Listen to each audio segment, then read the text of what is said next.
New week, new spooky lineup. Welcome to Cozy Horror.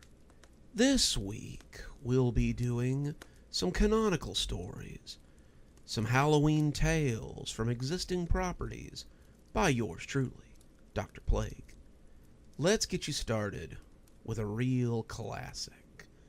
A tale about our own Killian Barger and his young charge as they prowl the streets and perhaps do a little bit of ghostly Halloweening.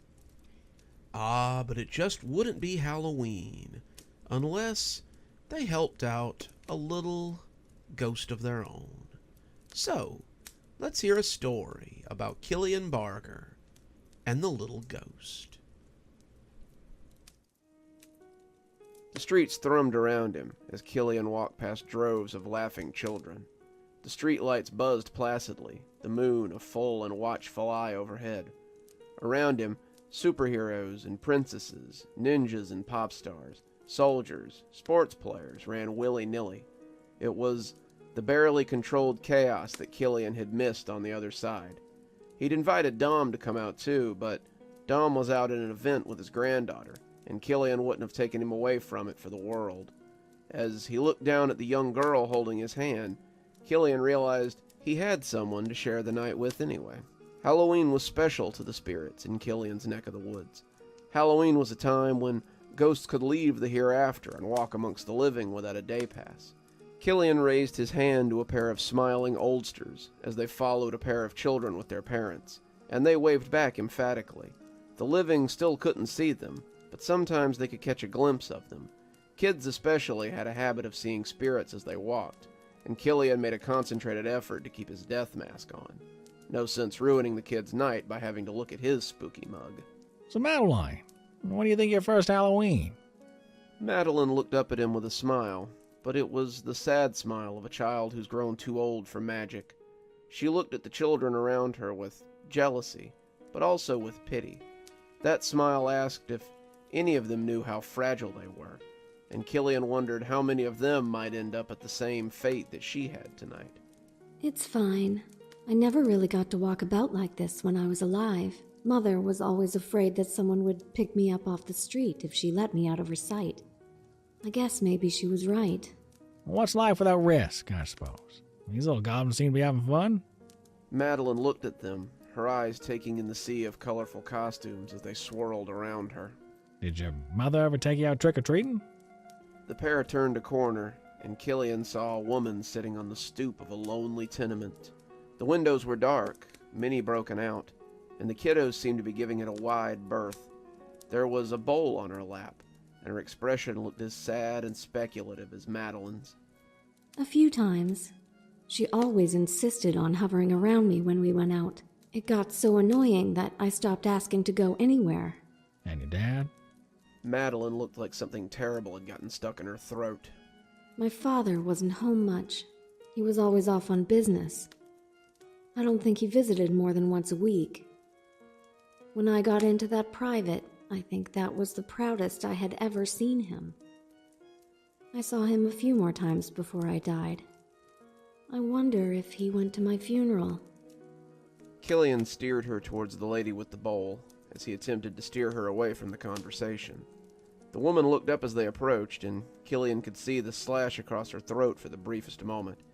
She righted herself quickly enough, holding the bowl out so they could take the candy inside. They were pale beneath the wrapper and swirled white beneath the cloudy cellophane. Madeline took one, looking up at Killian before unwrapping it. It's okay. This is 1 year, you won't have to check.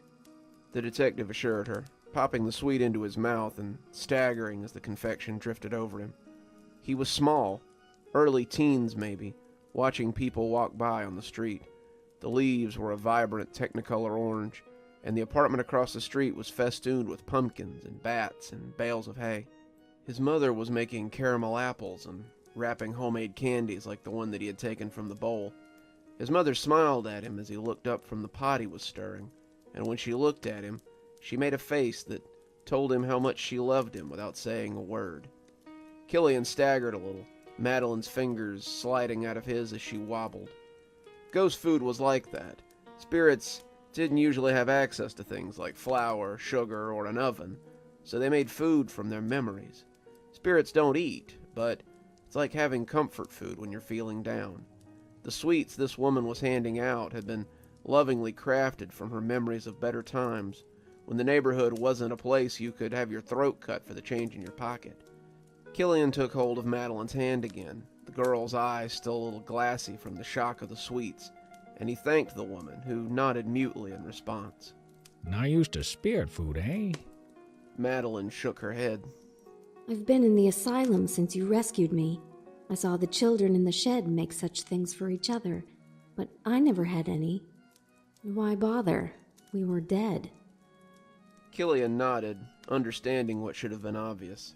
This little trip had been authorized by her minders, and they hoped it would do her some good. Madeline had broken one of the agency's cardinal rules, and a member of the living had died because of it. She had promptly broken another as she fed on his dwindling life force. She was a child in every sense of the word, a new spirit who had no idea what was going on. But that didn't matter to the agency. They had sent Killian to destroy her, but Killian had come back with a damaged little girl, pleading with his handlers for clemency. Madeline had found sanctuary within the asylum, a place the agency used to rehabilitate wayward spirits. But Madeline was now a sword that hung over Killian's head constantly. When the minder had asked if Killian would escort Madeline out tonight, Killian had never even considered refusing. Since being allowed to visit her, Killian often found himself at the asylum, and the two had become fast friends. Do you think we could go to the parking structure? She seemed almost shy about asking, and Killian had to think about it for a minute. I don't know, kid. Are you sure you really want to go back to that place? Can't be a lot of good memories there. I know, but I want to make sure that all the kids moved on. Could we maybe stop by, please? It was the please that did it. That childish trill made it sound like she wanted nothing more than an ice cream cone or a new toy. She looked up at him so nakedly, wanting to see a familiar place that she had once known so well. Killian realized that he had time, had nothing but time, and when he nodded, her face lit up. Maybe it'll do you good to see old friends again. Madeline laughed, making her usual serious face look young again. Seems more like visiting a battered women's shelter you used to stay at often, but I'd still like to see it. Killian oriented himself, trying to figure out how far the old parking structure was from their current location. They were in one of the less rough neighborhoods in Atlanta, and the car park was about 12 blocks from here if you figured right. The two of them could be there before midnight, but only just, and only if they hurried. He had told the minders that he would have her back before dawn, and Killian felt sure they had enough time to get there and back again. They set out, following the signs that Killian knew, as the trick-or-treaters began to thin out. It was getting late. The lights in the houses were going off as 9 o'clock grew later and later, and as the kids went in, the regular night traffic began to come out again. None of them looked twice at Killian or Madeline, if they could see them at all, and the two walked past abandoned tenements and crumbling storefronts as they made their way towards the industrial park. Madeline was quiet as they went, her mind likely stuck on where they were going. Killian couldn't blame her. It would be like going back to the place he died. It would be uncomfortable, almost voyeuristic, and then there was the fact that Killian couldn't remember where exactly he had died. He always saw it in dreams, like a half-remembered memory. It wasn't something he liked to dwell on, but Killian suspected it had much to do with his unfinished business. Have you ever gone back to the place you died? Killian jumped a little, pulled out of his own contemplation by his curiosity, and the fact that it seemed like she'd been reading his mind. Can't say as I have, kid. Why not?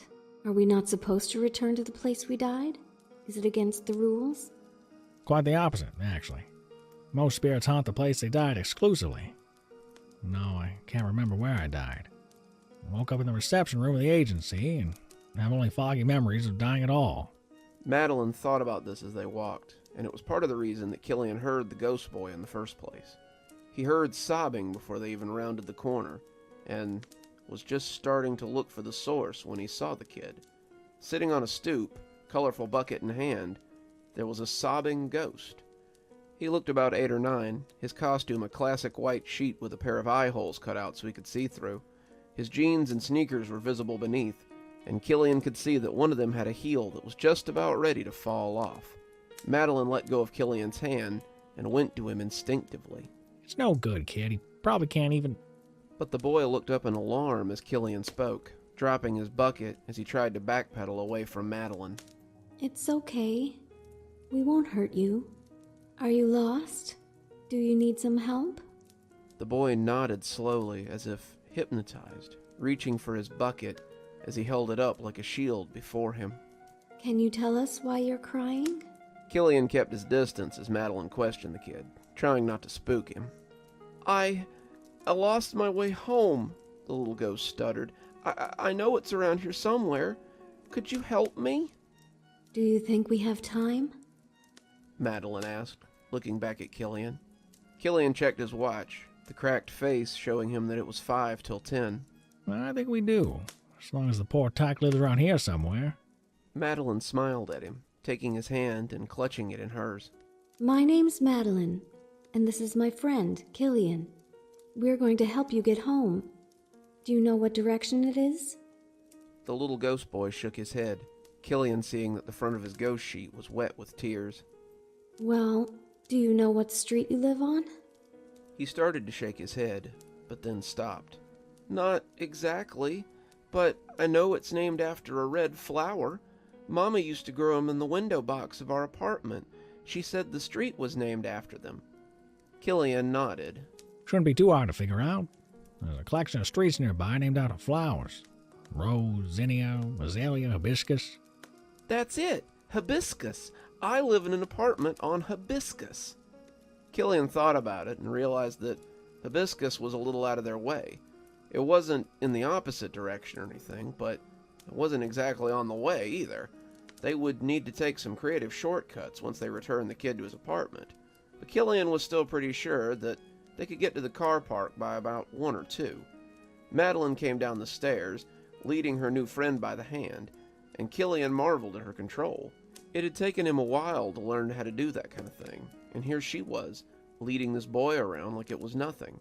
To be fair, though, she had thrown a car at him on their first encounter, so maybe it was just something that came with the territory. Off we go, Killian said, and the 3 of them started walking down the darkening street. The street lamps were hit or miss here, the boy looking cautiously at the pockets of humanity that had gathered in the dark spots. This was where the sharks waited to ambush their prey, the peddlers and the hawkers waiting for their next victim, and those who had nothing to trade congregated to sell the only thing they had left. Madeline patted the boy's hand throughout it all, telling him to be brave as they progressed through the crowded street. When they took the corner onto Zinnia, the boy's steps got steadier, realizing he was almost home. They were crossing a section of pavement illuminated by the greasy window of a 24-hour market when Killian felt the scream rocket up his spine. The alley between the shop and the shuttered pharmacy was lit in ghostly green by a light from inside the dark back room of said pharmacy.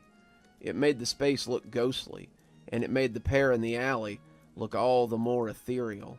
The woman was against the far wall of the alley, a pair of garbage cans hemming her in as she set her back against the disgusting bricks. The man standing over her was wearing a hockey mask, his body wide and thick, the long knife held in one meaty paw. He was laughing in the face of her screams, the knife looking small in his huge grip as he stalked in. "Someone help!" the girl yelled, the cans rattling as she tried to squeeze herself between the crumbling fissures in the wall. "Look around you, dear. It's just the 2 of us. No one's coming to help you." Killian took a step forward before remembering that he was little better than vapor. He couldn't help this woman. She was of the material world, and Killian of the spirit world. However, when he looked back at the little ghost boy and his young ward, the sheeted boy's words were unmistakable and galvanized Killian like nothing else could. He kept repeating the words, "Big sister," again and again. When Killian stepped into the alley, he heard his boots grating on the concrete. Hey, No Neck, step away from the girl. You won't get a second warning. The masked man turned, the grip on his knife now looking foolish. "You a cop? 'Cause unless you got some backup in that stupid coat, you might want to back off. Unless you can drop me with that first shot, I don't think you stand a chance against... But he stopped talking as Killian let his death mask drop. Whatever he had seen before, Killian's bloated face and bloody visage took away all his confidence. As Killian leveled that .38 at him, he watched the barrel smoke and the chamber glow as he prepared to blast him with a bullet that may or may not do a damn thing. Killian pulled the trigger, and a fireball the size of a barn door shot out the end. The masked man stepped back, the knife falling from his numb fingers as the fireball struck him and passed through. Killian stood, ready to fire again, as the hulking brute shuddered and gasped in his tracks. The girl was still prone between the cans, the blast having never touched her, and when the big galoot fell sideways in a dead faint, she stared at Killian in disbelief. She had just started to rise when the small ghost hit her around the waist, and she shrieked in fright. She looked down at him as Killian reapplied his death mask, and Madeline stepped up beside him. She slipped her hand into his, and for the briefest of moments, Killian felt something stir in his stomach, like he'd eaten some kind of spirit delicacy. He was standing at the gates of a large campus, which looked exclusive and expensive. He was feeling nervous. What if they didn't like him? What if he wasn't good enough? What if he couldn't cut it here and embarrassed himself? When a warm hand slid into his, he suddenly felt safe. The man the hand belonged to had never made him feel safe before, but he was aware that this was a feeling he had wanted all his life. His mother had tried her best, but he had always secretly longed for this feeling of security. The man looked down at him, and suddenly it was Killian looking down at himself. He blinked, and when the sensation had cleared, Madeline was looking up, the look familiar to the one she had worn when her father had taken her hand. Killian squeezed her hand gently, having never felt anything like that before with just a touch. Come on. We'll help you and your brother get home. Killian and Madeline had walked over to help the poor girl up, but she couldn't take her eyes off the little ghost. Too shocked for words, she just nodded and accepted his hand. She walked numbly up the road to their apartment, the little ghost holding her hand the whole way. The apartment was ablaze like a sun as they approached, the front porch light reaching well into the street. The door opened as the young woman mounted the stairs, and someone who could have only been her mother wrapped the young woman in a hug, telling her she thought the worst when she was late. In the harsh light, Killian could see that the boy's sister was in a uniform of some kind. She'd been coming home from work when that slime had fallen on her for his own sick amusement. Killian was glad that they had been able to help her. He looked down at the ghost, expecting that he would run to his mother as well, but he was still standing there, watching the two of them as they embraced. "I was so scared, especially after what happened to your brother. I can't lose both of you. Not tonight. Not like this." The girl looked back at the sidewalk where she had left the little group, and looked confused when she couldn't find anybody. "That's what I wanted to show you, Mom. I saw Bradley tonight. He has this new friend who saved me. I don't..." She pushed away and looked up and down the street. "I don't understand where he was. He's right here. He was right here," she yelled, looking around frantically. Killian looked down at the little ghost and realized what he should have from the start. The sheet, which had looked so pristine, was actually speckled in red and brown. The sneaker sole wasn't coming off. It was completely missing. One arm was visible through the sheet because of the long cut in it, and the arm was a red ruin. One eye was dark and full of blood, but the other blue eye looked at him knowingly, understanding that Killian could see through his death mask. The front porch light went out as his mother pulled his sister inside, the girl still calling for her little brother, before the door cut them off.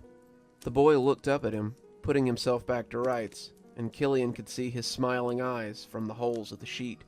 "Thanks, mister. I wanted to see my mom and sis again, even if it's just for a minute. I knew I couldn't go inside, and I knew that she probably wouldn't be able to see me, but I just wanted to see them so badly. When I couldn't find the street, I felt so sad, knowing I'd missed my chance. I'm so glad you came along when you did, you and your daughter." Killian thought about correcting him, but when Madeline squeezed his hand, He felt sure that there might be some truth to it. Had it really taken dying for him to finally find the family he had always longed for? "I hate to ask," the little ghost said, "but could you take me to my grave? I have to get there before daylight or the sun will burn me up." I don't suppose it's close by, is it? It was after midnight, and they'd be hard-pressed to make it to the car park by dawn. "It's Crestlawn Cemetery," he said, almost apologetically. Killian looked down at Madeline as he spoke. I could take hours on foot, and we'll only just make it. Madeline smiled at the little boy, reaching out for his hand before looking up at Killian. It's okay. The car park will still be there next time. Moving on from Detective Barger to a different sort of boogin, we follow the laughing audience in a little bit of a Halloween adventure. So, let's hear a story, and take it upon myself as well to welcome you to the show. "Be advised, ye who enter here." The crowd had been buzzing like a swarm of anxious insects, but as the deep, resonant voice spilled over them, they quieted.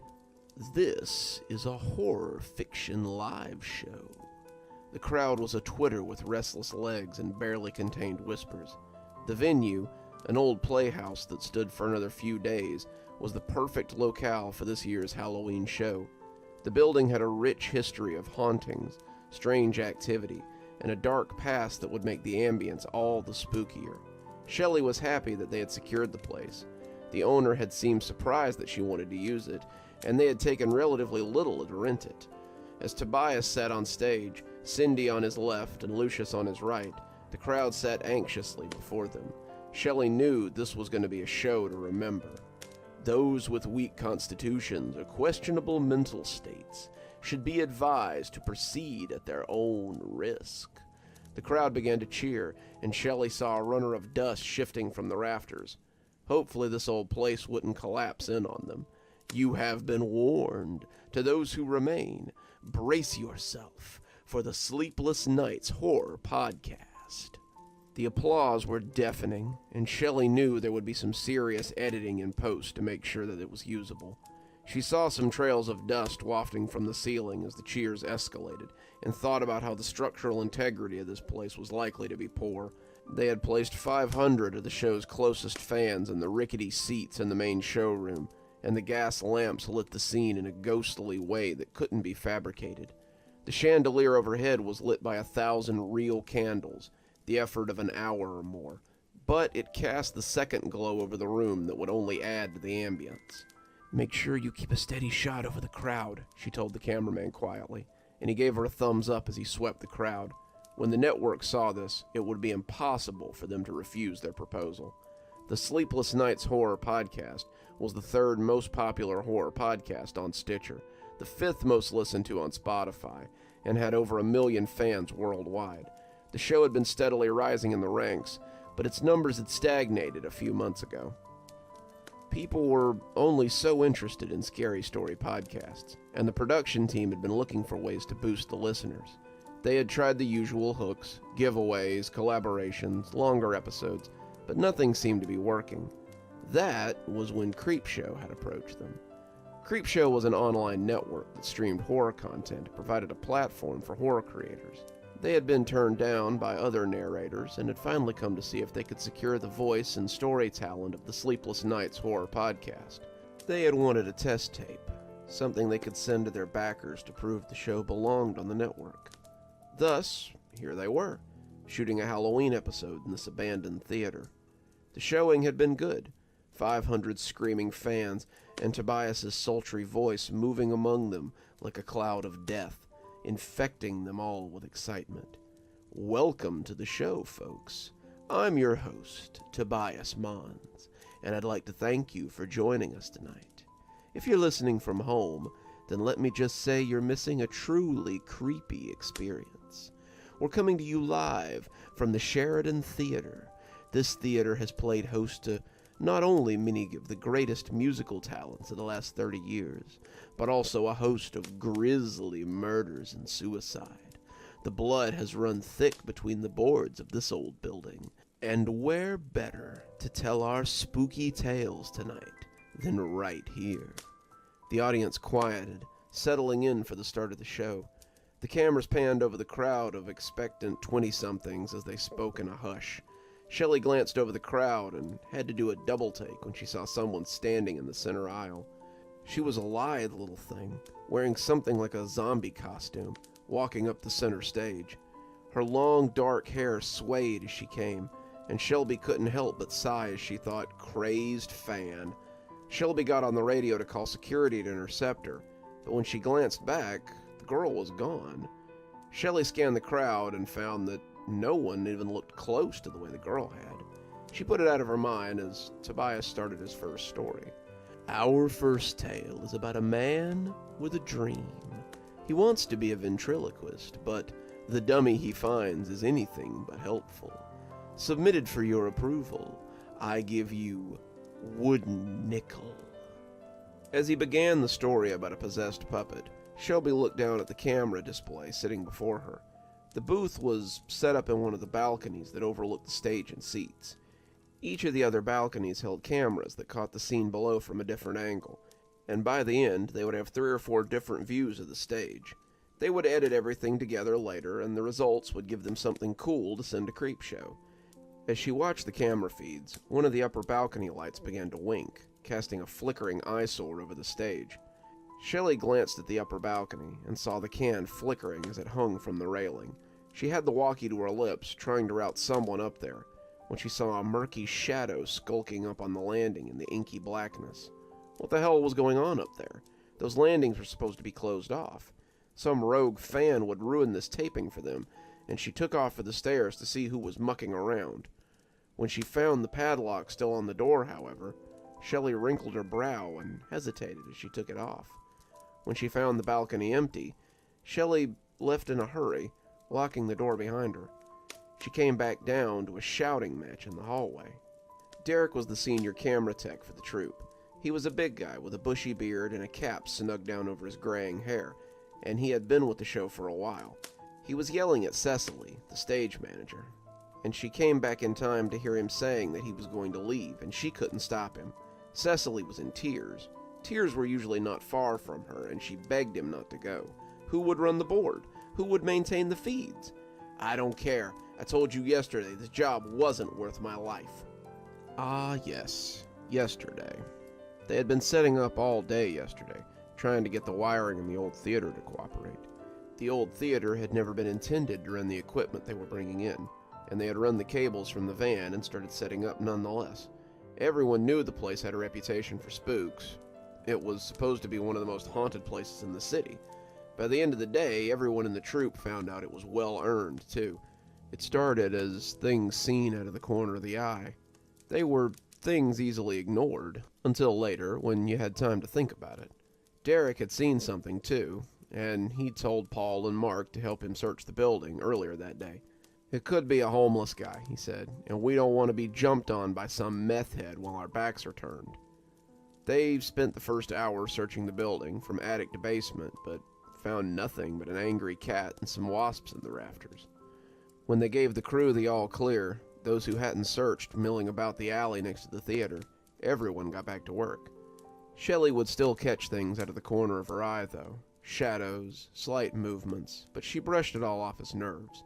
She had grown up hearing stories about this place, and it was only natural that she would be a little nervous here.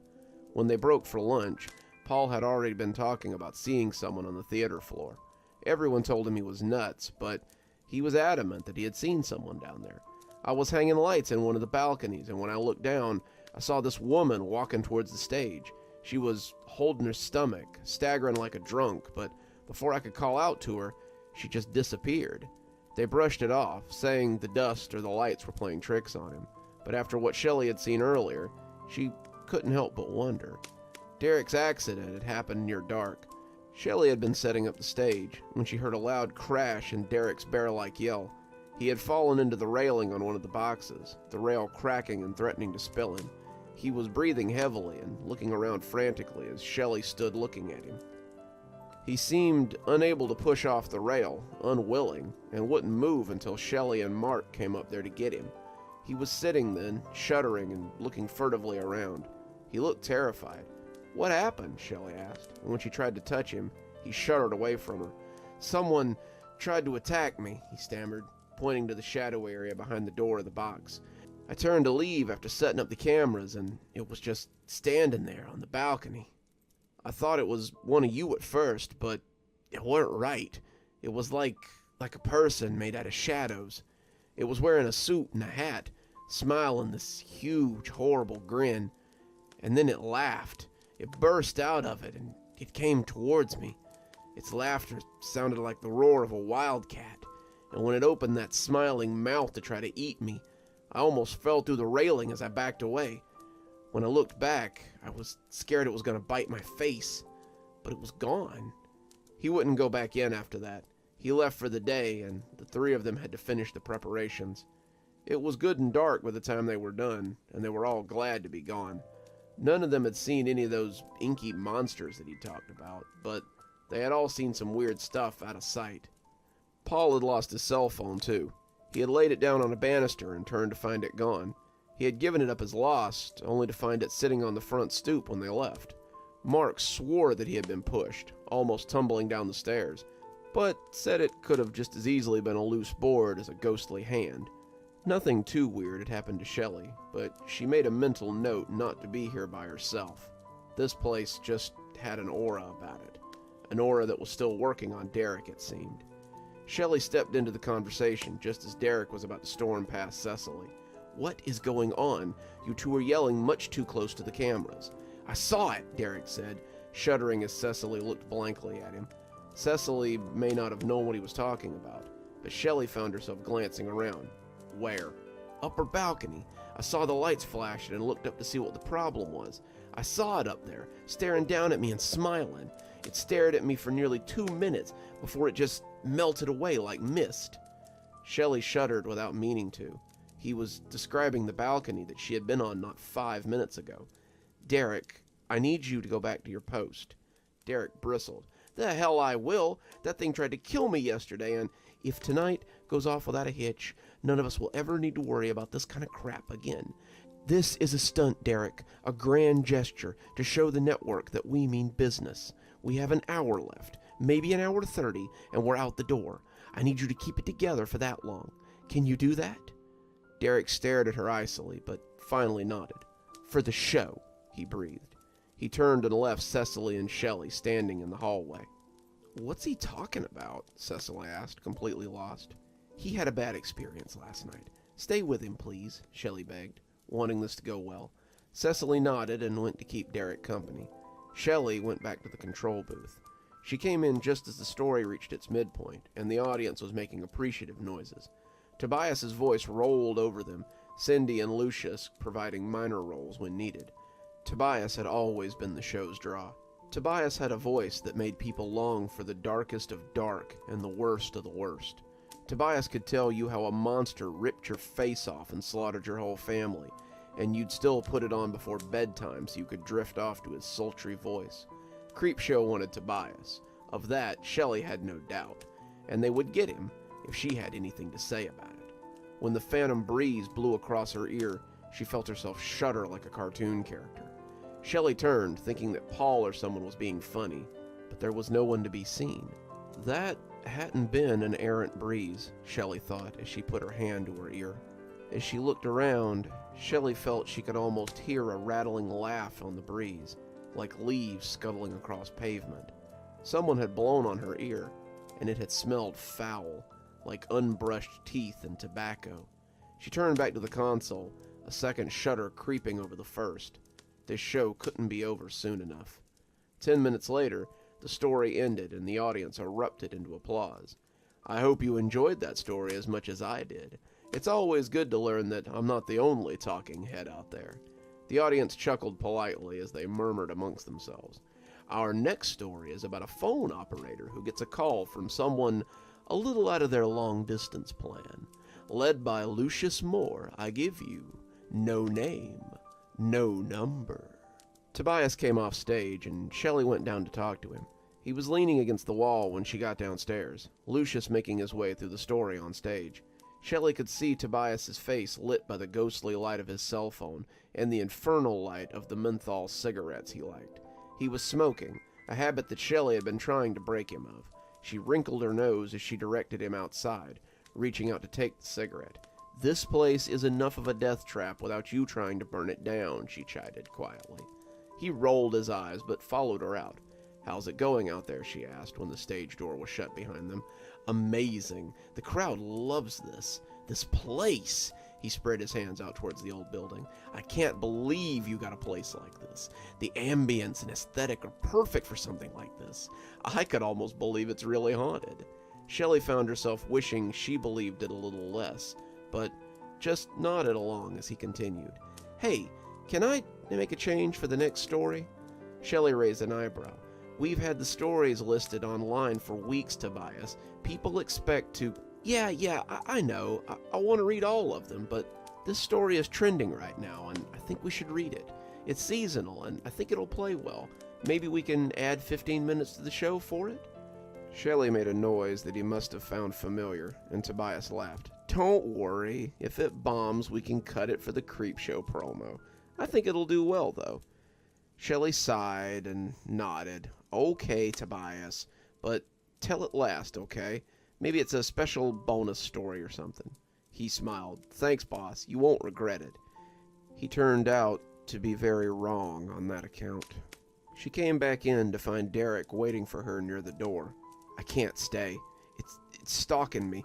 I gotta... Shelley took a long look at Derek.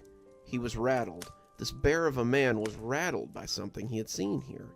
He was looking around squeamishly, fearfully, and Shelley was surprised when she took him by the shoulder and pulled him down to her eye level. "Derek, nothing is out to get you. Now I need you to go back to your station and finish your job." But... She drew his face very close to her. "Derek, you're perfectly safe. Now let's go." Shelley walked him back up the stairs, and they found Cecily looking frantically for him. "I swear I went to the bathroom for 5 minutes, and when I came back he was gone." "Keep an eye on him," Shelley told her, pushing him maybe a little harder than she needed to. "Do not let him out of your sight." Cecily nodded, taking Derek by the arm and closing him into the little room he was supposed to be monitoring cameras from. Shelley nodded as she heard the door lock behind them and returned to her duties. She went back downstairs, catching the tail end of the second story and the beginning of the third before stepping outside for a smoke. She may hound Tobias to quit, but her vocal cords weren't the one keeping the channel alive. This whole experience was nerve-wracking as hell. She couldn't imagine having to run another one of these. Luckily, Shelley thought, she wouldn't have to worry about that kind of thing after tonight. Someone else would be responsible for these sorts of things, and Shelley could go back to just managing the show. A sound like long nails on slate turned her, and Shelley found herself looking into the eyeless, smiling face of a horror. It stood in the doorway, its body an undulating spot of human-shaped darkness. Shelley felt the cigarette fall from her numb lips as they made eye contact. What eye contact you could make with a creature that lacked eyes. Was this what Derek had seen? Had this thing lunged at her in a dark theater, Shelley would have never set foot on the grounds again. How Derek had talked himself into returning to this place was beyond her. The creature moved ever so subtly, and Shelley watched the door slam shut in her stunned face. She spent the next few minutes yanking on the door, pounding and screaming to be let in. No one answered, though. So she walked around the building, trying doors and yelling at windows. The windows refused to budge, the doors had zero give, and when Shelley tried to call Derek, Cecily, Paul, or anyone else, the calls went straight to voicemail. What the hell was going on in there? Why wouldn't anyone answer her? Surely someone had to hear her with all the noise she was making. When the screaming started, Shelley turned to the building with a cold dread building in her stomach. The screams didn't last long, though. The screams became a kind of laughing as she sat there listening. She called the police. At least she tried to. The police would come. They had to come. They were the people you called for help. They had to come when you called. Shelley didn't know what the police could do against these smiling, shadowy creatures, but she was certain that it would be more than she could.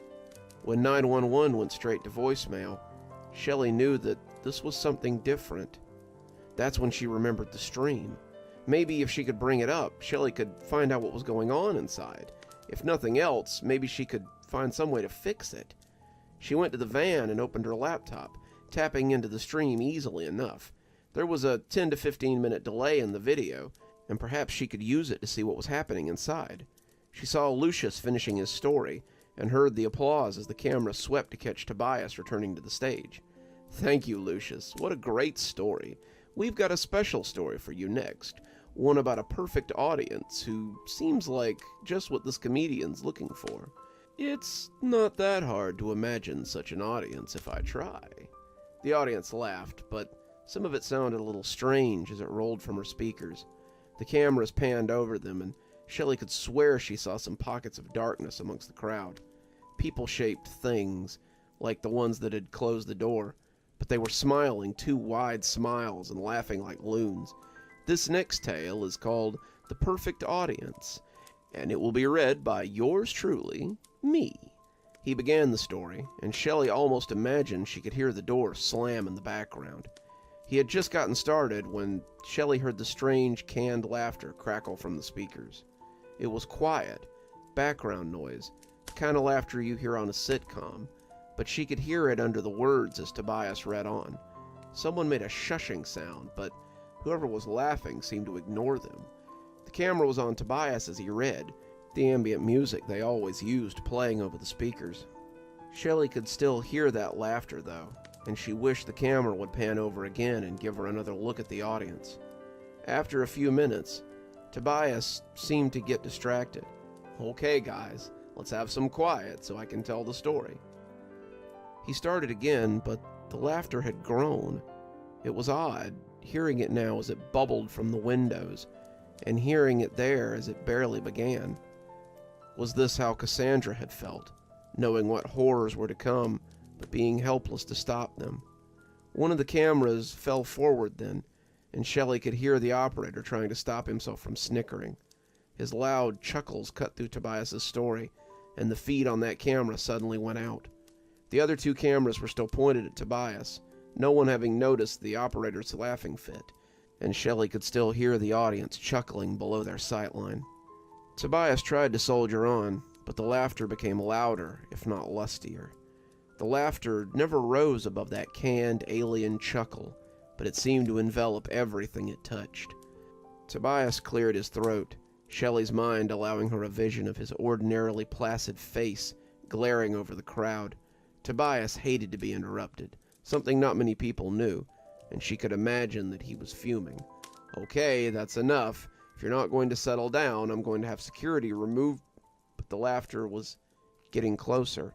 Shelley could see the crowd swelling with it as it made its way through it like a sickness. Though it stayed at that same monotonous tone, it grew in volume. You could hear Tobias's frustration turning into fear as it rolled on like a wave. The crowd came up just under the sightline, and Shelley could see them beginning to pool at the edges of the stage. The low light hid their faces, but her imagination treated her to a brief glance at the inky black faces and 2 big teeth of the creatures that she had seen. "Call security. Where's my manager? I need security here right..." But he stopped talking as Lucius began to chuckle.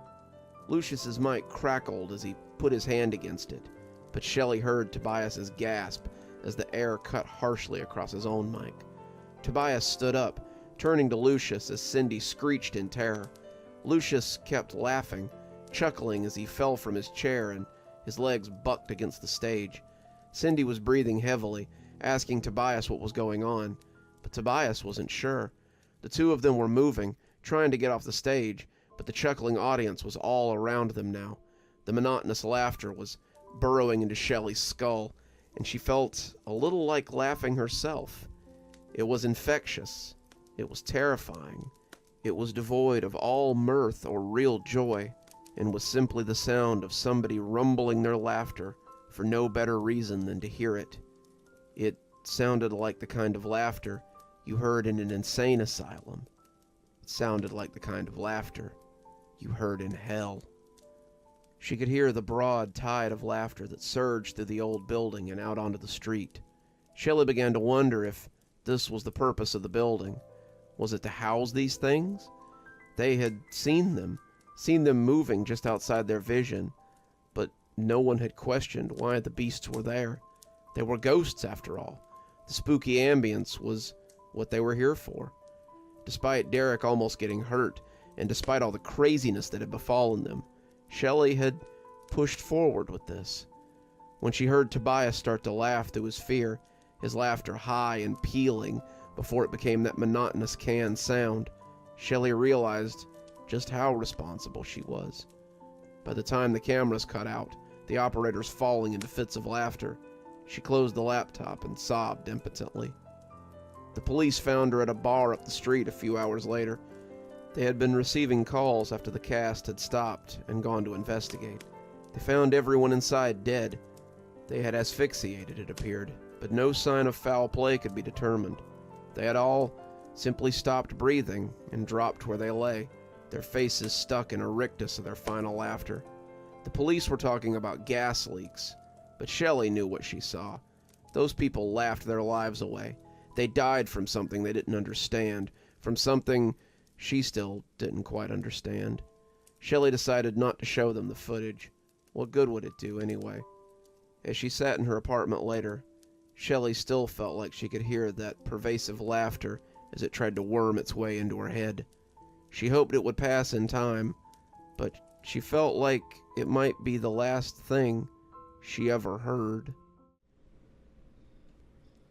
It's always a spooky time when the laughing audience gets involved, but we're going straight from the stage to the Kashmir Botanical Garden.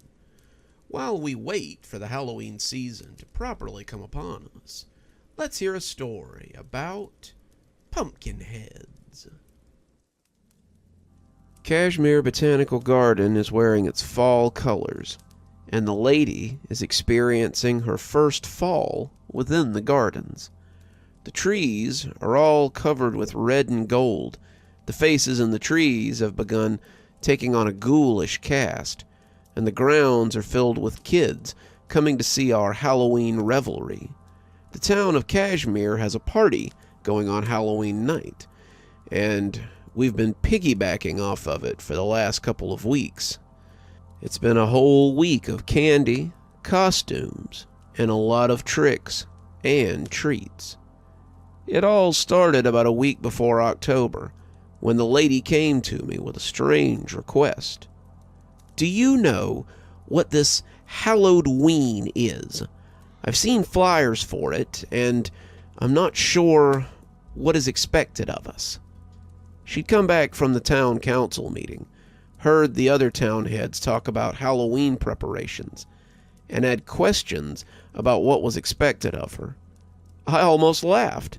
My lady, have you never heard of Halloween? Looking at her now, she appeared closer to the crone I had first encountered. Her age made her no less beautiful, though. She looked like a woman who'd come fully into her beauty, a woman in the comfort of age.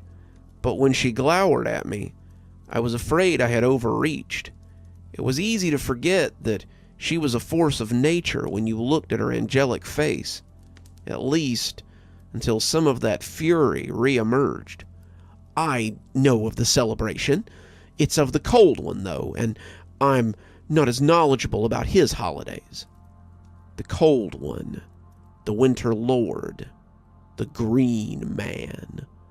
This was one that I had heard of, but knew very little about. I tell you what, my lady, if you tell me a little of your enemy, an enemy I may have to one day fight, I will tell you all I know of Halloween.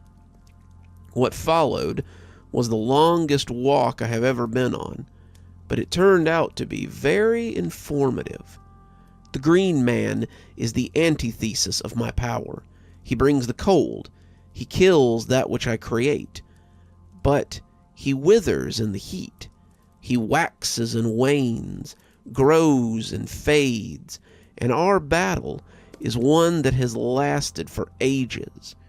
His minions are numerous as mine, I suppose, but they are crafty, and they know I am at my weakest.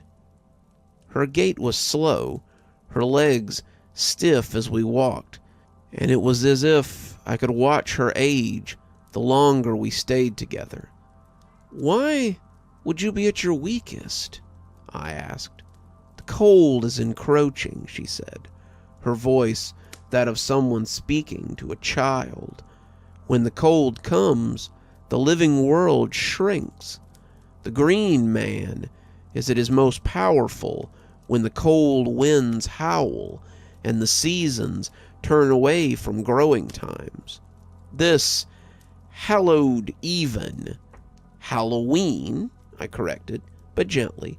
"Right, Halloween is a time when he is strong. We should all be on our guard, for his minions will doubtlessly come to see this place I have made for myself." I started to ask her something else, but she put a hand up to stop me. "I have fulfilled my word. Now it is time for you to share your knowledge with me. Tell me of this Halloween." So I told her everything I knew. I told her about pumpkin carving, corn mazes, candy exchanges, trick-or-treating, costume contests, and everything in between. She wanted to know everything, every little detail, and the more she learned, the more she liked it. When she realized how much the growing of things was involved in the season, the last harvest before winter, she became enthralled. The more I told her, the more you could see working behind the scenes as she made plans. She would grow, she would build, and she would have a Halloween like no other. Truly, she meant to make this Halloween one to remember in Kashmir. She spent the next 2 weeks preparing. The gardens were closed for event settings, and I watched as she grew apple trees, cornfields from the rocky soil, and pumpkin patches from scratch. We brandy-lows carved gourds, made cider, stuffed scarecrows, and generally set the mood for the coming event. The pale lady presided over all of it, directing our efforts as she pulled me away from whatever I was doing to make sure it was all correct. I had become her consultant, it seemed, and she wanted my opinion on everything. We were too busy to keep a proper watch back then, but I am sure they were already lurking around. On October 15th, we reopened, and the lines reflected the curiosity of the community, a curiosity that was rewarded. They had watched the gardens for several weeks with mounting interest, and you could see their eyes grow big as they saw what we had created. I've told you all about the rings, right? They follow a pattern around the park like a clock with the security booth at the center. Each one of the 12 rings usually holds a different exhibit, and when the gates opened that morning, they each held a different Halloween display or activity. There was a whole area of carved pumpkins, complete with a booth for carving your own. Another held the trees with faces, though more of them had been added with scary faces of witches and ghouls. Another was a corn maze that held costumed brandy-low who were ready to come jumping out to scare people. There were games with prizes and apple bobbing tubs, a cider stall, hay rides on the old trailer pulled by the John Deere we had around back of the sheds, scarecrow contests, seasonal vegetable displays, and their growing cycles, and so much more. It amazed me sometimes to just walk around the park and see the transformation, and it was here that I saw the first one of the Winter Lord's minions. It was the 3rd day when I ran into him, but they had surely been in the park since we reopened.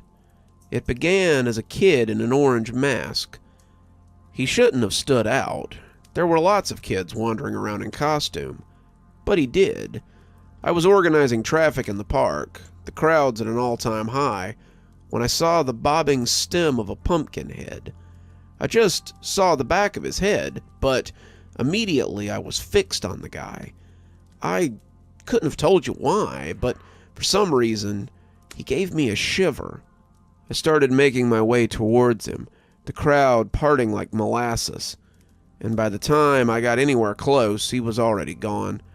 I checked the cameras when I got back to the booth, but I couldn't find a trace of the kid either. It was like he had never been there, but it wouldn't be the last time I saw him. The next day, I was giving directions to a couple of tourists who were looking for the cider tent, and that's when I saw him again. This time, I got a good look, continuing to give half-hearted directions as I watched him from my peripheral. He was definitely a kid, maybe 16 or 17, in ratty jeans and a black hoodie. He wore motorcycle boots and fingerless gloves, and the mask he wore was grotesque. It looked like a jack-o'-lantern with a long, lolling tongue worked in plastic that hung across the cheek. The mask was bad, but the eyes were worse. The eyes were far too expressive to be made of plastic, and I could swear they blinked as I watched them. I had just finished pointing to the ring they wanted on the map when he stepped back into the bushes and disappeared from sight.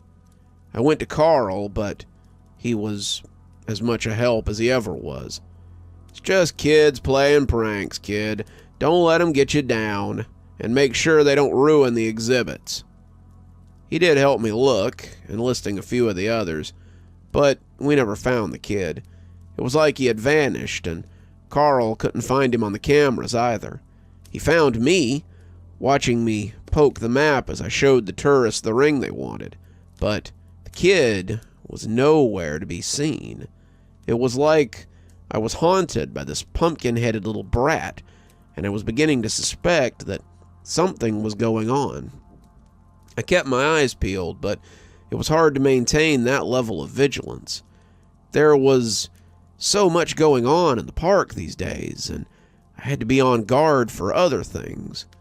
Aside from the pumpkin heads, we had the usual level of shenanigans.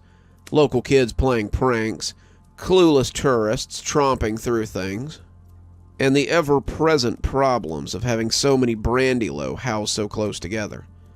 Brandylow get restless when there are so many at hand, and fights aren't uncommon when they're housed so close together.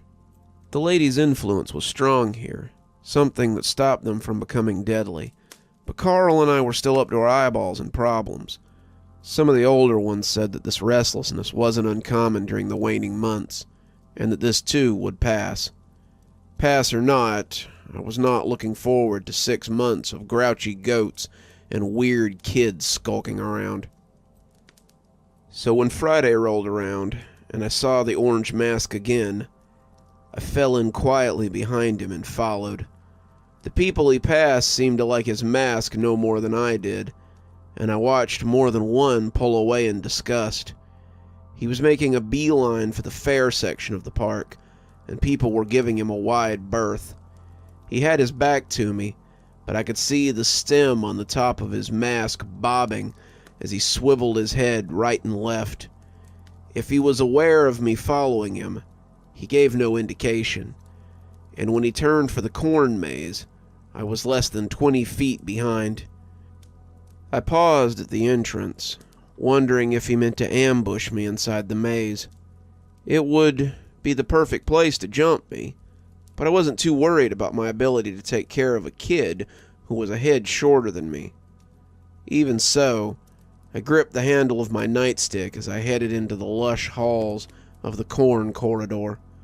There was supposed to be brandylow in here, my own people who could offer me some backup, but I saw that their hiding spots were empty. If I was lucky, they were just on break, but if not, I hoped they were only wounded and not gone forever.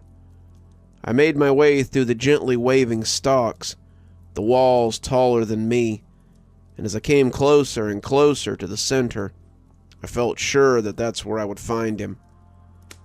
He still had his back to me, his hands linked behind his back, and he looked into the corner of the corn maze when I came up on him. "Are you one of the pale bitch's creatures?" My hackles rose, his words lighting something deep within me. "You will speak of my lady with respect. I am her servant, for now and for always." He turned then, and up close the mask was even less pleasant. It seemed to bulge oddly, the orange skin speckled with blemishes and patches of rot. As he smiled, I came to doubt that it was a mask at all. The outside flexed like rubber, the muscles beneath moving oddly, but as he drug that tongue back into his mouth and showed an ear-to-ear grin of pointed fangs, I suddenly felt my earlier intuition about the eyes had been correct. Whatever it was, it had become his face, and he was more monster than man now. "Good. Then I have a message from her better." He took a step towards me, and it took everything I had not to flinch away. Extending his hand, he had an envelope clutched between thumb and forefinger, the paper a delicate blue with the faintest speckling of red. I reached for it, praying my hands wouldn't shake, and when it came free of his fingers, he leaned in close to whisper in my ear. His breath was as unpleasant as his face, and it felt hot and fetid on my cheek. "She was foolish to open herself up like this. When she was on the move, she was hard to pin down. But now we have the lady and all her brandy-low in one place, and we mean to end her threat forever." My breath came out heavy, my fear palpable, but I swallowed it as I thought of my lady, my queen of summer and spring, destroyed by something as cheesy as a man in a Halloween mask. "We shall see," I said, putting the letter in my pocket. "My lady has many allies, and she may prove harder to destroy than you believe." "May we meet on the battlefield, then," he said, walking past me. "Then we'll see whose forces are the stronger." He walked out of the maze then, and though I caught sight of him often after that, I never spoke to him again. The pale lady took the letter when I offered it to her, but she must have expected whatever it said, because she sniffed and threw it away. A declaration of war, just as he sends every year. "We shall weather, as we always have," she said, almost boredly. She may have been sure, but the brandy-low around her seemed less than convinced. "We'll rally our allies and repel them, just as we always do. Send out the appropriate missives. I want them all here before Halloween," Carl had said. The festive mood was done, it seemed, and we were a camp, preparing for war. "When you're ready, we'll head from the Botanical Gardens, make our way into Old Town, and hear a story out of the Forgetfulness Clinic. Let's hear a story from Dr. Winters about Halloween memories." "Trick or treat!" The screams of happy children enveloped the two as they walked up the sidewalk of Cashmere's Main Street. Dr. Winter, her costume making her look a little like a noblewoman from an episode of Game of Thrones, walked arm in arm with Marguerite as the two took in the sights of Cashmere. The main street was lined with pumpkins and streamers, skeletons and ghouls, and the smells of kettle corn and candy apples were everywhere. Swarms of children ran to and fro as they went between the storefronts, and Winter smiled as the owners filled their bags with treats. The owners of the hardware store, dressed as Fred and Barney, were handing out full-size candy bars, and Gladys Johns of the Animal Rescue had a very intricate dog costume she was capering about in as she handed out Scooby snacks she had baked herself.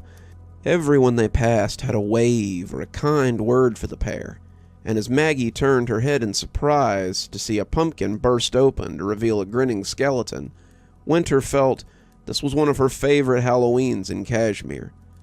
"This is fantastique," Maggie gushed. "And they do this every year?" "They do," Winter said. "Do they not have Halloween where you're from?" Maggie shook her head. "In the cities, perhaps, but we did not go there. Mother said it would be too dangerous. We often stayed in the forest, where we were safe, where others could be safe from us." Winter frowned. "That must have been hard." "It was, but I do not regret leaving that life behind. The cities are not so dangerous, and I have you by my side to explain these strange customs to me. Oui?" Winter smiled. "Of course. I'll gladly be your tour guide for Kashmir's Halloween spectacular." They came to the general store, and Winter turned when she heard her name. Angela came up waving, losing straw from her scarecrow costume, and smiled hugely at the pair. "It's good to see you two. Taking some time off work, Pam?" Winter smiled as she cast her hand out to indicate everything. "Halloween comes but once a year. Would that it happened more often," Angela said. "Otto's around here somewhere, too. He and Marcus and I dressed as scarecrows this year. We got some really cute pictures before we left. I'll email them to you." Pamela nodded, but it was hard to ignore how Angela's eyes kept darting around as she spoke. She knew who she was looking for, and it worried her to see her friend like this. Angela would be back in the clinic within a week, and Winter really needed to find a solution for her problem. Perhaps if Marcus could give her another baby, but more children likely weren't the answer here. "You okay, Pam?" Angela asked, suddenly snapping back. "You look like something's on your mind." Pamela shook her head, waving her friend off as she fixed her face. "It's nothing, Angie. I think I see Marcus over there looking for you." Angela turned, seeing a pair of scarecrows and waving at him. "I better go. Otto is ravenous for his treats this year. Happy Halloween, Pam. You too, Maggie," she said, rushing off towards the shops further down. "Humans are so very strange," Maggie half whispered. "You can say that again," Winter responded, bumping her with her hip as the two continued down the block. Winter saw a small crowd around the clinic as they got closer, and when she came to her own storefront, she had to stifle a laugh at the sight of Juliet. "Juliet, what are you wearing?" Marguerite asked, not bothering to hide her laughter. Juliet looked like a nurse who had been caught in a thresher, and Winter was certain that she couldn't be comfortable with all that skin showing. Reverend Dowdy, who was seated at the end of the street with the ladies' auxiliary, would likely have had something to say about it, but he would have been in the minority this year.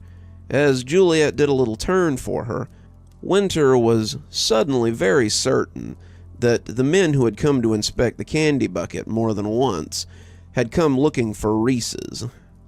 "I'm a zombie nurse, of course," Juliet said, grinning. "It's been a big hit, Doc. I've passed out more than a few business cards to interested clients." "Fantastic," Winter said, though she shuddered to think what sorts of clients they would have to run out of the lobby for the next few weeks. "You two heading to the park?" Juliet asked. "They say that Charlie's playing a free concert there before the fireworks." "Ooh," Maggie crooned. "I would like to see that. He is very talented and so very handsome."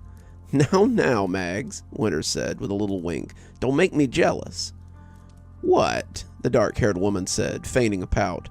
"Who doesn't like a little window shopping?" Juliet shook her head. "Well, if you're gonna make it, you better hurry. Pretty sure he starts in less than an hour." Winter bid her a good night, and the two started making their way towards Calico Park. Along the way, however, they became distracted by something else. Something that should not have been there. "Come one, come all," the man in the top hat proclaimed. "Enjoy an authentic Halloween fright." Marguerite turned as she heard the barker, and Winter stopped to look at the shabby haunted house that was standing in front of them. The whole thing looked very cheap. The alley between the cell phone store and the flower shop had been taken up by a large papier-mâché pumpkin, its mouth grinning openly as it invited people inside. Paper bats and ghosts hung on strings outside, and the guests walked into the belching cloud of the fog machine as they went inside. It was all capped off by a sign that promised a refund if the buyer wasn't completely satisfied, and Winter noticed that more than one person came out with a familiar look. It was terror and deep fear, but also acceptance, perhaps even closure. Winter, however, was more curious about the man running the show. She knew everyone in town. Everyone. But this man was a stranger. He was dressed somewhere between a ringmaster and an undertaker, and as they locked eyes, she sensed something not quite right about him. He wasn't just a stranger to the town. He was a stranger to this world. Maggie was already walking in that direction, and Winter allowed herself to be led. "Good evening, ladies. Would you care to take a trip through my house of horrors?" Maggie looked at the entrance with barely contained derision. "Is it very scary?" "I cannot speak to the quality of the scares, my dear, but it is a life-changing and one-of-a-kind experience." "How much?" Winter asked, not impressed. "Just $5 each, and, of course, you will be given a full refund if not completely satisfied." Winter reached into her purse and dropped a 10 in, the two of them heading for the entrance. "What's wrong, love?" Maggie asked. "You seem tense." "I don't know," Winter said, the hair on the back of her neck lifting now that the man was behind them. "Did he seem odd to you?" "Most humans seem a little odd to me. I am not a good judge of this." They walked between the lips of the giant pumpkin, and as the smoke enveloped them, Winter coughed as it settled around her. It smelled familiar, brimstone and hellfire, and as Maggie disappeared from her arm, Winter grabbed for her desperately. She turned, but her love was already gone, and Winter spun in the dark place as she searched for her. "Marguerite? Maggie?" She turned frantically, her eyes not finding her, but she did see something in the gloom, something that confused her.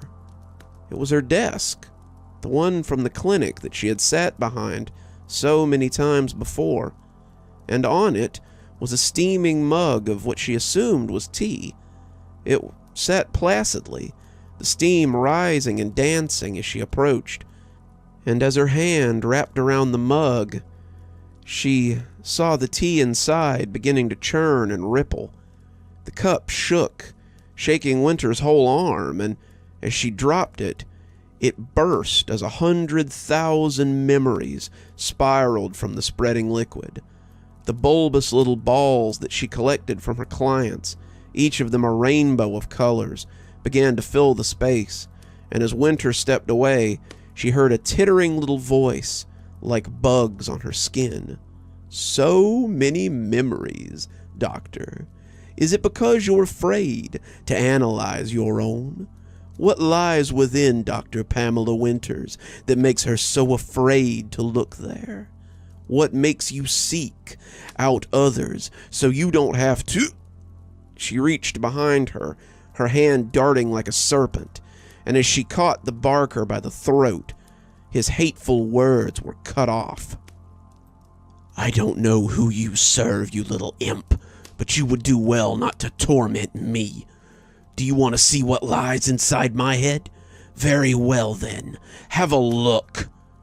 Winter took a deep breath, retching only a little, as she brought up a pulsating red something that bristled with barely contained energy. The barker struggled, his face turning different colors as she held him up, and as he took one big breath of air, she pushed the squirming fruit into his mouth until he took a bite. His eyes grew wide, his form trembling as her memories ran down his chin. She knew what he was seeing, but clearly it was not what he expected. He had expected her to be a talented charlatan, perhaps even a true practitioner of the arts. but as he gazed upon the smoking pits she had once inhabited, he knew she was beyond whatever small magic he possessed. She didn't know what he was, a spirit or some kind of magical creature, but she knew that he was nothing next to her, and she would not suffer this disrespect, not in her town. She would not be made a fool of on her own territory by one such as this. Snatching it back, Winter wolfed the memory down before it could overpower him, not wanting to ruin him, only to teach. I had no idea who I was dealing with. Please forgive me. His confident facade had faded, and now she saw that the haunted house was not the only thing shabby about him. Pack your little horror show up and get out of my town. If I ever see you here again, you'll be lucky to end up in one of my little glass bottles. He took his leave in a puff of smoke, leaving Winter alone in the alley that she and Maggie had walked down only a moment before.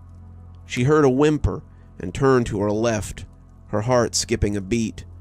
Marguerite was crumpled on the concrete, sobbing like a child as Winter knelt beside her. Mags, it's okay. I was back in the woods again. I was being hunted by the man with the crosses. My mother, it's over now, Maggie. Just a parlor trick. He's gone now. She held her, letting her get it all out as the music began to tune up in the nearby park. Come on, let's go hear what Charlie Guthrie's written for the occasion and forget all about this. She looked up into Winter's eyes, her lips turning up as she took her hand. I would like that very much. One more story for you, and I promise I've saved something good for last. Let's go visit everyone's favorite grandpa as he tells us a Halloween tale of his own. Let's hear about the last trick-or-treater. Grandpa was putting away the candy after I returned from walking Glimmer back into the woods. If Grandpa thought anything about my time with his old flame, he didn't say anything.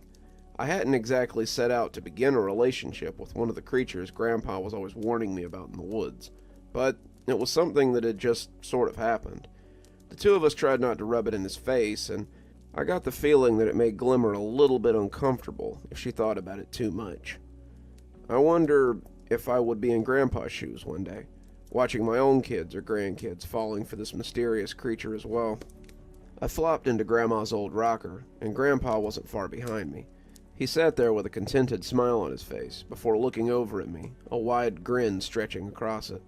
He tossed something at me, and as it flopped onto my chest, I could see it was a Reese's cup. I opened it gladly, realizing that Grandpa had likely saved it for me as the kids came to take handfuls of candy from the bowl.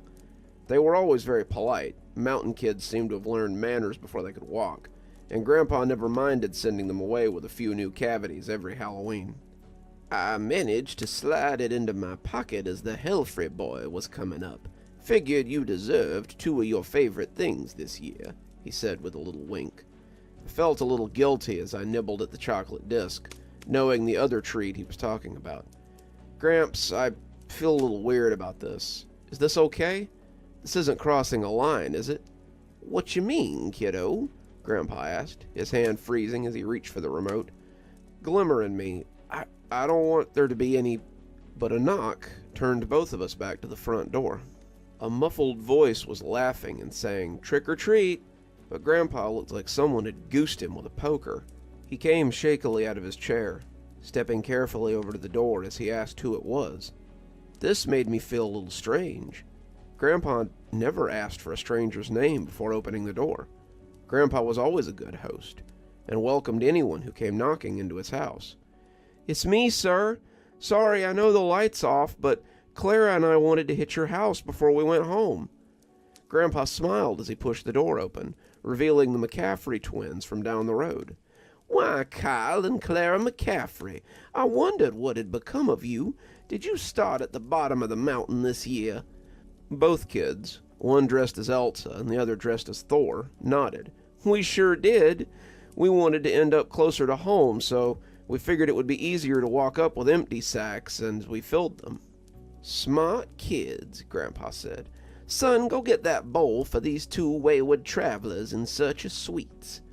I pulled the bowl out of the cabinet, and Grandpa rationed the contents equally between the two. The 2 kids' face lit up, and they thanked him for their sweet treats. He told them to hurry home and not to get caught by anything spooky on the way up the mountain. They said they'd be careful, and off they ran as their hands came together. Grandpa watched them go, smiling as the 2 kids ran off for home. Good kids. They had me worried for a minute. I was worried they might be something else. He turned to find me grabbing a couple of beers out of the fridge as we stepped out onto the front porch, content to put my previous question on the back burner for now. Sounds like another Grandpa classic coming up. Grandpa laughed, having a sip as he held the beer out for a clink. It was while I was in the army. Not all of us went to the front. Some of us had to go guard the Alaskan front from the Ruskies, and I was sent there for my first 1.5 years in the army. I would eventually make it to the front and come back alive somehow, but my time in Alaska was the strangest time of my life. He was just getting ready to get started when 4 feet came running back up the driveway. The McCaffrey twins came hustling back up the road in a hurry, and as they fell onto the porch, they were panting. They both started gibbering about how something had been lurking in the woods near the driveway, and how they were too scared to go home. They wanted to know if they could call their mom, and Grandpa told them that they could. They went inside, and Gramps told me to go grab a couple of root beers out of the fridge. When they came back, saying their mom was going to come pick them up in 1.5 hours after she got off work, Grandpa offered them the bottles of cold root beer, and they took it gladly. We all clinked our bottles together, and the 2 drank deeply with sighs of happiness. Well, is your story good enough for an audience, Gramps? I asked. Grandpa looked at the 2 kids as though weighing their worthiness. I dunno. You 2 think you're brave enough for a real spooky story? Both nodded excitedly, clearly having grown up on Grandpa's stories. Well, okay then.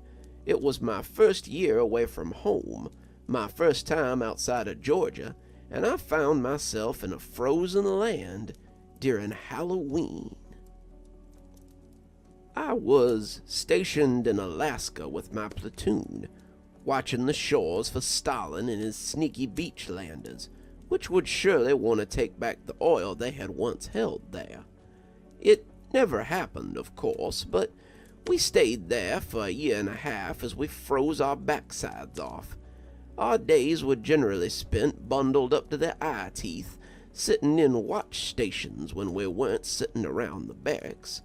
I picked up some skills, learned to play the guitar, and generally used my time to better myself while my checks went home to my parents.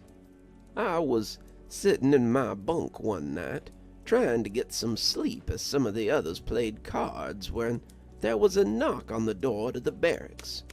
"Trick or treat," came a voice from the door. Private Marsh looked up from his hand and side-eyed the door. Trick or treat? Private Dre snorted. Probably just those Company D boys playing around. I dunno. I guess it could be kids from town, Corporal Snyder said. He was our platoon leader, but he was just as bad as the rest of us. How the hell would kids from town get to our barracks? Marsh asked, laying down 2 cards and taking 2 from the deck. Well, this place is pretty run down, Snyder hedged. Depending on who's on guard duty, it wouldn't be hard for a couple of kids to wander in without anyone being the wiser. There was another knock on the door and another chorus of "Trick or treat," which drew the eyes of everyone at the table. Well, someone go check and see who it is, one of the sleepy privates on the other side of the barracks said. I've got watch later, and I'd like to get a little sleep. No one seemed to want to get up and check, despite having plenty of excuses to explain the knocking. They were just kids. They'd leave if no one answered. It was just those jerks from Company D. Better to ignore it. But after 10 minutes of knocking, I finally rolled over and walked to the door.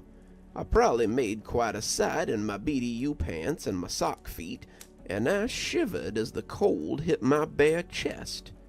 Everyone at the table looked at me, looking silently pleased that it wouldn't have to be them to go do it, and as they watched, I walked towards the barracks door.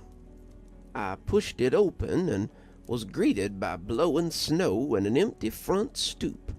The light over the door made the snow sparkle a little, but there were no kids standing around waiting for treats. Unless they wanted shoe polish or sea rations, they would have been out of luck anyway. The guys from Company B, my platoon, were usually too broke to buy drinks at the canteen since most of us were sending our money home to our families. Most of us were sons from poor families, newlyweds with babies at home, or kids paying off debts through the service. We didn't just hand out candy to passers-by, though we would have figured something out if it were a bunch of tacks. I glanced around, decided it was moot, and closed the door with a shrug. Looks like we took too long. As if in response, someone knocked again. Trick or treat! I opened it again, figuring they must have just seen the light and decided to run back, but there was nothing there. That's when I realized that there weren't any footprints and the 2 feet of powder sitting around the stoop either. If there were kids walking around, there should be footprints. But there was nothing coming to the barracks or walking away from it. I closed the door, but this all began to feel a little odd. I might be 1,000 miles from home, but this was beginning to feel like being back in the woods again. Guys, there's no footprints out there, I told them, but I don't think they understood. Well, the snow is still coming down, Jameson, one of the other guys at the table, said. I guess their tracks would have been covered up pretty quick. Yeah, but not that quickly. If they knocked and ran away, there should still be prints out there. Snyder nodded, looking like he meant to add something, but he closed his mouth when someone knocked on the back wall, the cheap corrugation sounding tinny. There was another knock on the west wall a second later, then one hard enough to send snow falling off the roof, and then from the east wall, and the door again. Each knock was punctuated by a cheerful trick-or-treat, but I realized that the voice always sounded the same. Not similar, but precisely the same. Each knock was followed by the same trick-or-treat, and the repetition was a little frightening. Some of the other guys had started to realize this too, and I could tell that it was spooking them as well. Marsh stood up then, shouting that this was getting out of hand. He was going out there, still certain that it was the Company D guys playing a joke, and as he pulled on his boots, he looked at the card table to see if anyone was coming with him. Dre slid on his own boots, his coat already on, and Jameson started pulling on his layers. Snyder was telling them to just let it go, but they were having no part of it. "Don't go out there," said a deadpan voice from beside the door, and all of them looked up to see that White had climbed out of his bunk. White was from the region, a native actually, and he had a look I imagine others had seen on my face from time to time. "It's not Company B, and it sure as shit ain't no kids. It's something different, something older, and if you go out there, you won't be coming back." Marsh stopped for a moment, looking at the men around him and scoffing loudly. He told White that he wasn't going to be tricked by some damn kids. The 3 of them walked out to the stoop, looking out into the winter wonderland, Marsh's cigarette looking strange in the cold weather as it puffed out against it. They started into the darkness outside the halo of light, looking for any signs of whoever had been knocking. I stayed in the barracks, my bare chest prickling as the cold outdoor air hit it, and I was thinking about going to get my own jacket. maybe this was just a Halloween prank, and if we went out after them, we could find out who was behind it. White took a hold of my arm, though, as if reading my thoughts, and when he shook his head in the face of my confused stare, I stayed put. When Marsh heard something trill out, "Trick or treat," from the nearby mess hall, he and the others were off. They tromped through the snow, crunching along as they headed for the sound. They hadn't taken rifles, not figuring they would need them, and as they disappeared, Snyder threw his hands up and said he was going to bed. If those idiots want to freeze to death, then let 'em. Bunch of buffoons will have to work with the colds they get out there tomorrow. He scooped up the pot in the middle of the table and went to bed. White still had his hand on my arm, but he let go pretty quick when he realized that he was still holding it. I sat on the edge of his bunk, looking at him questioningly, wanting to know what he knew, but not daring to ask. He kept looking towards the door, the sound of the men traipsing through the snow getting farther and farther away. They shouldn't have gone out there. The Kushtaka will be waiting for them out there.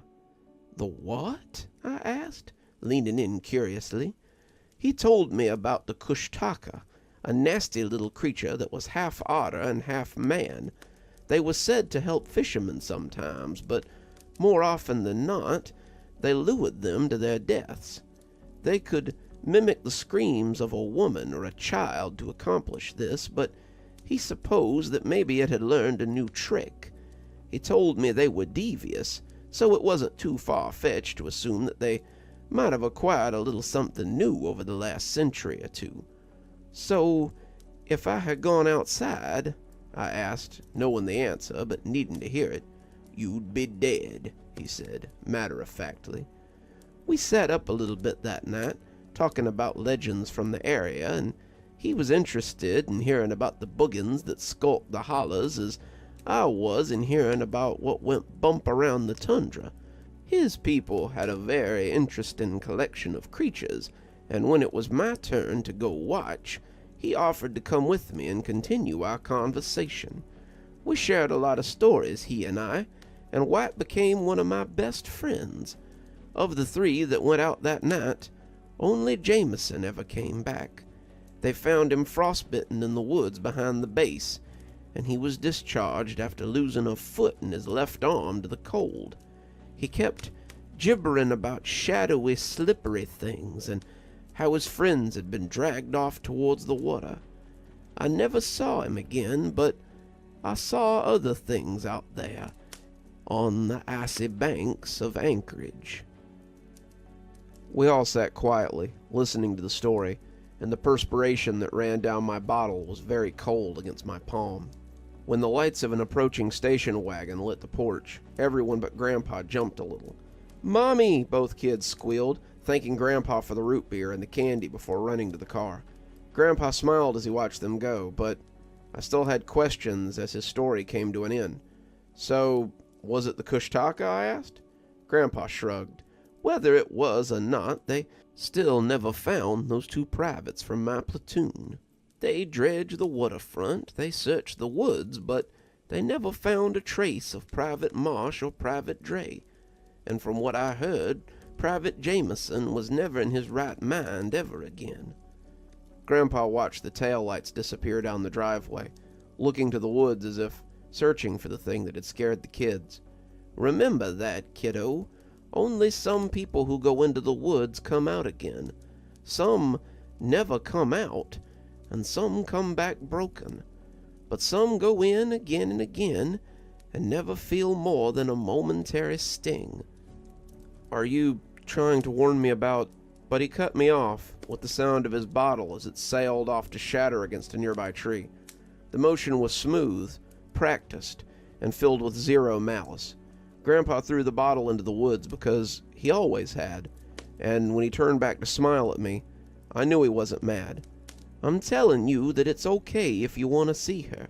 It's okay if you want to do more than see her, but don't forget what she is. Glimmer can't help what she is, no more than you can be held responsible for your humanity.